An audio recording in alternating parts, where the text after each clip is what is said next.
Today, the latest weapons, coupled with the fighting skill of the American soldier, stand ready, on the alert all over the world to defend this country, you, the American people, against aggression. This is The Big Picture, an official television report to the nation from the United States Army. Now, to show you part of the big picture, here is Sergeant Stuart Queen. Today, for the first time in history, American military personnel are stationed on the soil of Great Britain in peacetime.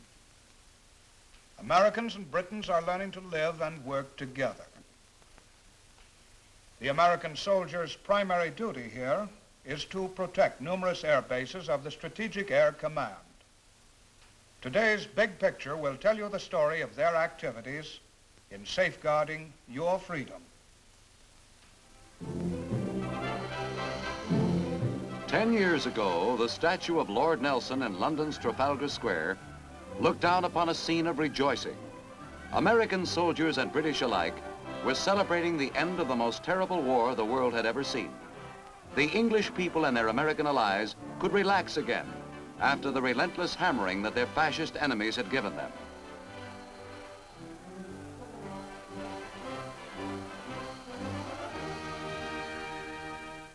Britain began to clear up war's ruins and to plan rebuilding for peacetime pursuits. The American soldiers' job was done. They had helped Europe to maintain her freedom when imperiled by totalitarian aggression. Now they were no longer needed. They went back home to a land which their valor had kept free and untouched by war. But these dreams of peace were rudely shattered by a new aggressor. All over Europe, agitators for communism tried to capture the minds of the people. Meanwhile, Russia went ahead engulfing lands and peoples just as the Nazis had. Without resorting to open warfare, the Soviet Union gobbled up one small nation after another until her forces encroached directly on the rest of Europe. Meanwhile, in Washington, D.C. in 1949, representatives from 11 of the free nations bordering the Atlantic assembled to form with the United States the North Atlantic Treaty Organization, an alliance to protect human freedom against aggression within their area. But on the other side of the globe, communism was busy making a grab for South Korea.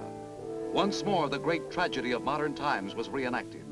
Simple, inoffensive people were crushed by the juggernaut advance of a dictatorial power simply because they happened to be in the tyrant's path. In the Orient, as in Europe, a ruthless and powerful force was sacrificing innocent human beings to its insatiable greed for international power. Once again, as before within our troubled era, peaceful people were sent forth as wanderers on the face of the earth.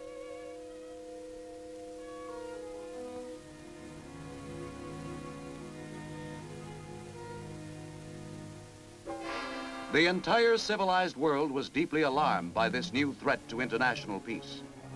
The free nations mustered their troops to parry the latest blow of predatory communist aggression. Years of bitter fighting followed. Years in which the free nations gave liberally of their manpower and means. A bold stand to preserve the liberty of a tiny eastern nation was the best warning that could be offered to communism that its greedy seizure of land and power would not be allowed to continue unchecked.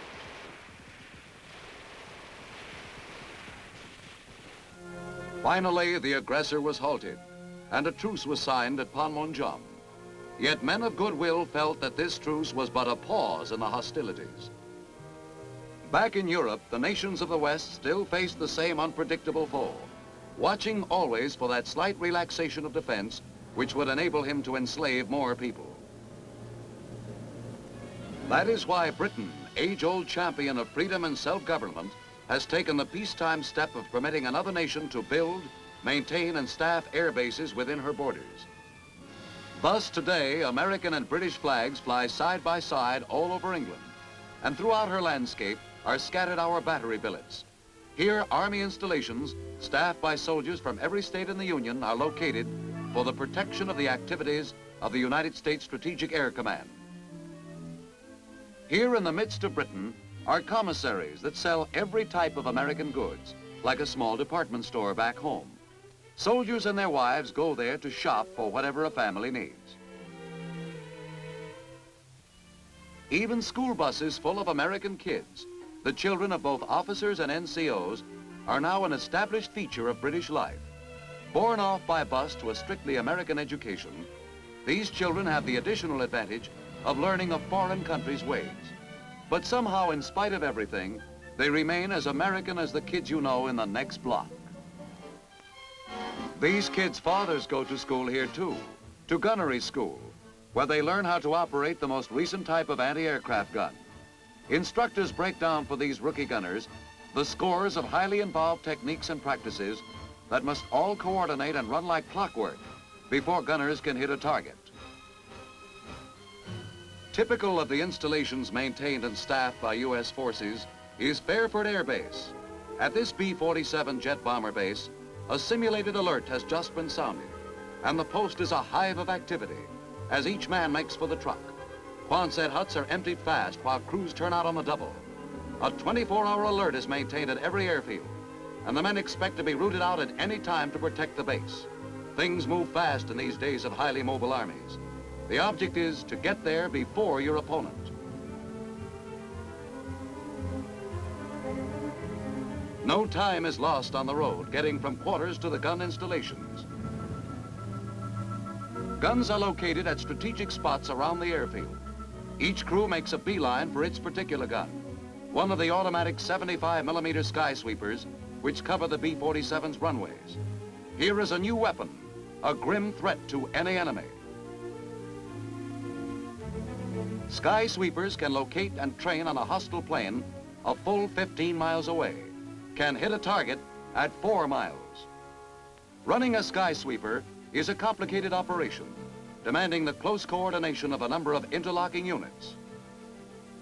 First comes the radar unit, continually scanning the skies. Radar reacts and notifies the gunners of the faintest sign of a distant plane approaching. Rain or shine, clear or cloudy, reliable radar sees right through all weather conditions. Next comes the computer crew. Their roving periscope latches onto any air target within sight. Then power controls direct the gun. Off to one side, another observer has his eye peeled. The target selector is on the watch, along with the other 2 units. Other men behind the gun include those who maintain telephonic communication between the various units. Only in this way can they function smoothly together, with each unit playing its part in the total operation of winging an enemy plane. When a gun points to a target, every member of the team works together as one under the supervision of the crew sergeant. It is the sergeant's job to oversee the entire operation and make sure that everything adds up to a hit.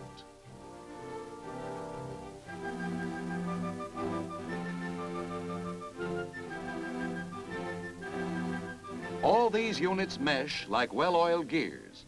Catching sight of an enemy plane approaching, the whole gun swings around on the target.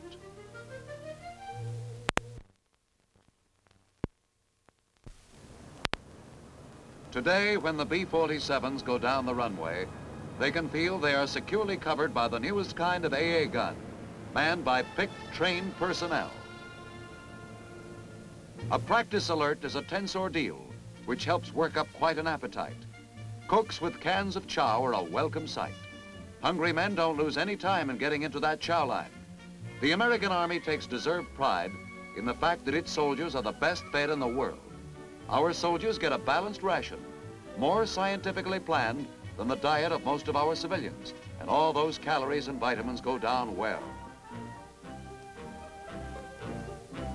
Back on the post, muscles and nerves grown stiff and rigid during an alert are soon put into condition with a few calisthenics. Keeping the soldiers fit is a full-time job, just as important as feeding them, and special instructors devote their energy to doing this at regular intervals. Mind as well as body needs exercise. That's why England's famed universities have worked out an arrangement through our University of Maryland, whereby American soldiers may avail themselves of the privilege of attending Oxford or Cambridge during off-duty hours. Soldiers find that British colleges are much more formal than ours are. Professors over here dress in academic robes, the way our own scholars dress only at commencement exercises. Many an American soldier has had his educational horizons widened by this introduction to old world culture. So popular are these courses that there is a long waiting list for admission. But it is at the traditional games that Americans get perhaps their deepest insight into the British national character. This game of rugby, forerunner of American football as played at Oxford, is the training ground of British courage, the source of the famous phrase, playing the game. This tradition of sportsmanship exemplifies, as well as any of the customs which our two nations share, why Britain and the United States stand solidly together for the principles of fair play. The English-speaking nations have always felt that good sportsmanship is one of their basic principles. The important thing is not just to win, but to win by fair means.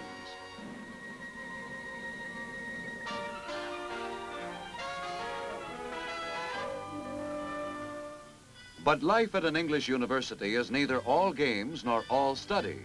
The lighter side of things has its place, and our men, like English undergraduates for the last 400 or 500 years, occasionally put aside their books and take a holiday from the academic grind. Soldier students follow the British pattern of a relaxed row on the Thames, or the Cam, or some other of England's many beautiful rivers.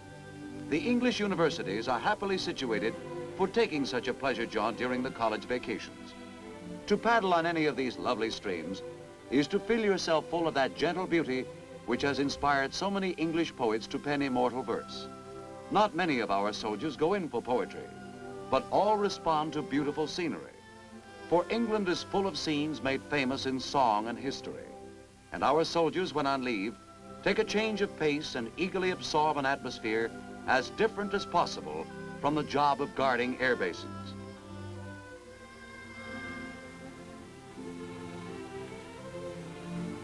No one who has ever seen the English countryside can forget it, the peaceful, gently rolling green hills, the cozy old-fashioned cottages, like something in a child's storybook or on a Christmas card. Far off Windsor Castle, remembered as the home of Queen Victoria. City as well as country has much to say to soldiers on tour. They get to know Trafalgar Square, center of the city of London. The square got its name from a great naval victory in the war against Napoleon over 100 years ago. Another vast conflict in which England fought against a dictator aiming at world conquest. But few give thought to how the square got its name in the pleasure of strolling and enjoying the diversions of the British public.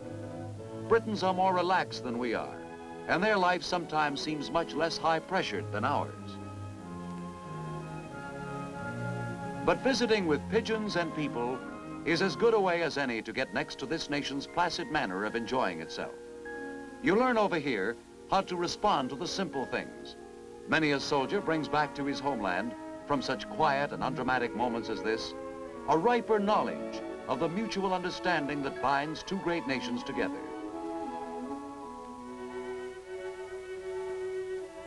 Famous the world over is Westminster Abbey, resting place of England's honored dead for many centuries. Even the slightest acquaintance with English history and literature makes a trip to the Abbey an awesome moment. Within, the visitors thrill to the busts of distinguished men whose great writings and deeds have become household words wherever English is spoken. In the Abbey is a bust of Milton, a statue of the immortal Shakespeare. Along the River Thames in London, the soldiers glimpse one of the most famous vistas in the world, those Gothic towers known everywhere as the Houses of Parliament. They are told that here is where representative government started, for Britons were the first people of modern times to rule themselves. Here also stands a great clock, the famed Big Ben, its tower dominating the scene. Big Ben has become world famous as a kind of international symbol for the City of London. A glance at Parliament in session tells the visitors where America got some of her ideas on representative government. And on Parliament's wall, a mural of the signing of the Magna Carta lingers in our visitors' memories as they walk away. For this ancient episode foreshadowed America's much later Declaration of Independence. It's exciting to stroll here, realizing that you are in the center of the British Commonwealth of Nations, a group of nations all over the globe, held together by mutual consent. This is their capital. This entire district, called Westminster, is the hub of the British Commonwealth, and the visitors don't intend to miss any of its points of interest. Everybody has heard of number 10 Downing Street, official residence of the Prime Minister, a house world famous as the living quarters of such great statesmen as Disraeli, Lloyd George, and Winston Churchill. No serious visitor to London has ever missed a glance at this famous unpretentious door at which kings and presidents have paid their respects. Another must among London residences is Buckingham Palace, traditional home of Britain's king and queen for generations. For all their love of self-government, the English people still deeply cherish the traditions of royal pomp and ceremony. Soldiers on guard duty dress as they did 100 years ago, all of which is something of a novelty to today's quietly clad American soldiers. But however theatrical they may consider British dress uniforms to be, Americans somehow never fail to get a kick out of them and to send the folks a picture. A spectacle you're lucky to catch is one of those royal appearances. The British turn out for these affairs in great numbers. They revere their royal family deeply, considering it the embodiment of England's many centuries as a leading European power. Britain's Queen is still one of the eminent personages in today's world, a great lady ruling a great land. It's a fine town, London, and there are a host of things to be seen in it. But every once in a while, a man has to slow down and take a breather, and maybe think over some of the myriad impressions that have been crowding in on him. History, literature, royalty, they're all here, contained within a few square miles, and you will take these impressions back to the post and back home, and remember them all the rest of your life. Another bit of pageantry that our boys respond to is the changing of the guard at Westminster, one of the most famous military rituals in the world, and one which no visitor wants to miss. Here again, Britons appear in the colorful uniforms of another century, with all the stateliness of the historic past. Guardsmen are used to being stared at. Some say they like it. Modern soldiers functioning in today's mechanized world find no military significance in this elaborate ceremonial, but it's still a swell show, something like a parade back home to American eyes. The English will tell you that these brilliantly clad troops and their time-honored passing to and fro before an admiring public are the official guard of the British King and Queen. The changing of the guard is one of the paradoxes of Britain. It has all pomp and dignity of military display, yet it is carried out entirely for peaceful purposes to the delight of a free and democratic nation.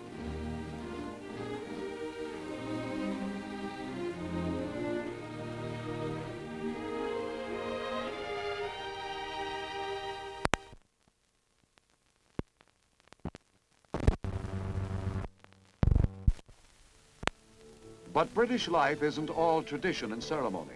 Strolling about, the soldiers are told that London continues to be one of the world's great banking centers. It's a shopping center, too, where the streets radiate out from Piccadilly Circus. The name this public square was given by the ancient Romans many centuries ago. No trip to London is complete without a look at some of those internationally famous British shops, each with its own particular specialty. Now is a fine time to inspect some of the products which Britain advertises the world over, whose quality and reliability make every man want to possess them. Soldiers find that British salespeople are more impersonal and less high pressure than ours, but in their quiet way, they give you service as impeccable as their merchandise. You also find the famous London motor buses are as good as they're cracked up to be, safe in operation, courteously run. The conductors on these vehicles are glad to tip you off about points of interest, and they'll tell you not to miss seeing London after dark.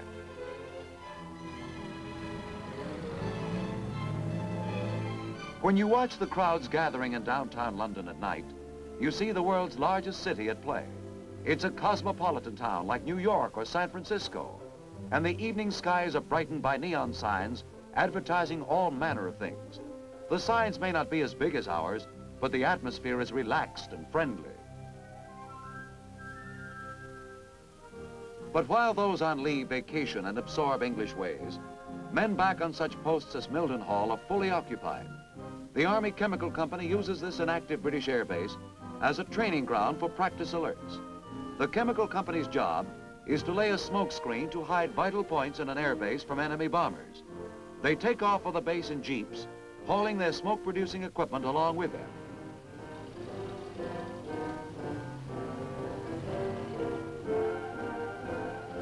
The smoke generators are mounted on 1/4-ton trailers towed by the jeeps. During an alert exercise, the vehicles move out to predetermined spots on the perimeter of the runway, get set up, and start to generate a smoke that will envelop it.